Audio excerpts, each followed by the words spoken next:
Hi, my name is Vanden Avond. Have you ever wondered what goes into building a home? Well, we're going to take you through every step of the way, from the initial dig to the family walking in the door.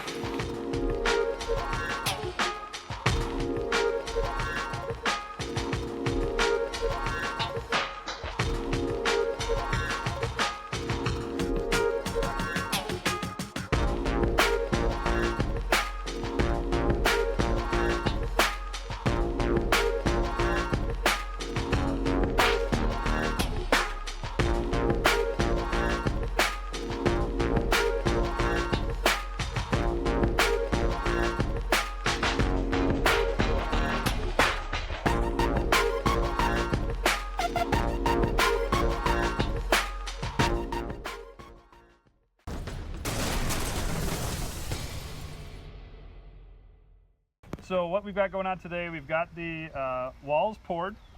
And what are you doing? Well, first of all, we're going to talk about the trusses that go on top of the poured walls.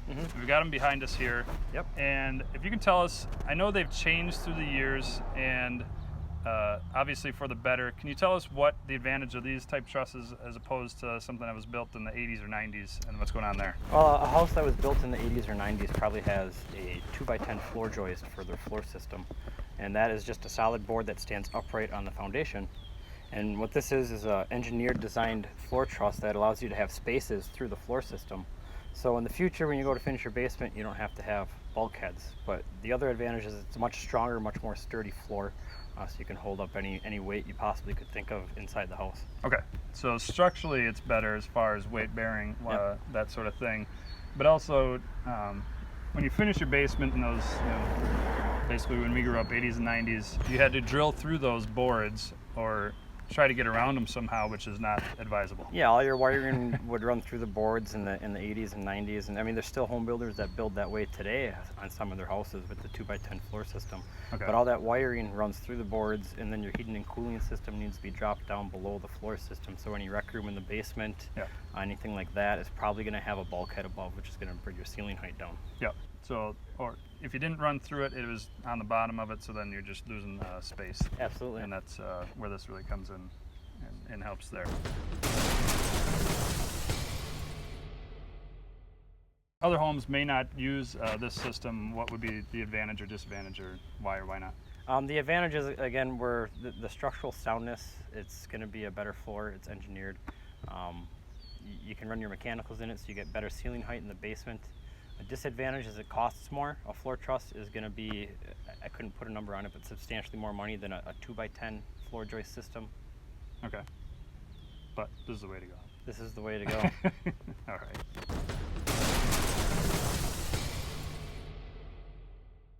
So we talked about the floor trusses. Here we're going to talk about the foundation wall and what's going on with that. So first let's talk about the foam, the blue foam on the outside. Just what is that doing? The blue foam is sheet insulation foam. It's a 4x8 sheet of 1 inch thick rigid foam that gives you an R5 R value for insulation. We're going to have to discuss that another time. Yeah. I'm not real certain how that all works, but I know the higher the number, the better it is. Yeah. Okay. So just providing some insulation. Yes, absolutely. Okay. The white drain tile, what is that doing? The white pipe is storm sewer. Okay. That's going to be your pipe that's all your downspouts, your sump pump, and all your rain runoff from the house is going to go into. So basically when this is done, on the outside you're going to see a white pipe coming out of the ground, and all the drain or all the rain or the water runoff is going to go into these and then out to the municipal sewer. Yep. Okay.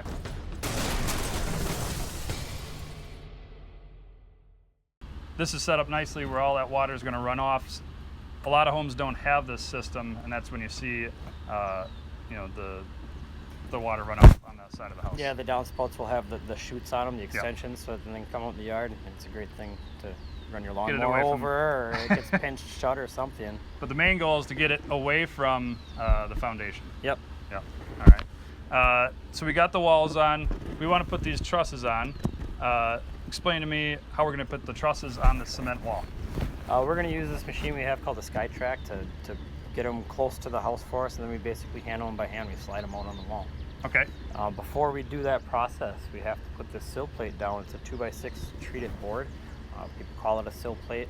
Underneath the sill plate goes a yellow sill flashing. It's multiple colors, but what you see here is yellow. Okay. And that seals the board between the house and the foundation to stop water, critters, airflow, anything like that getting in under the first point where your lumber is connected to the foundation. Okay.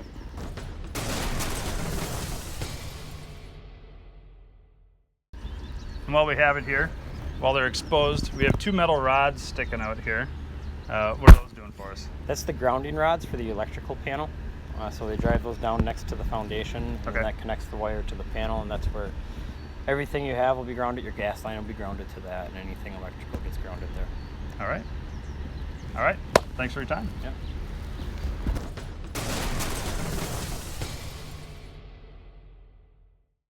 To see the process unfold, follow us on Facebook at The Build or look for us on YouTube.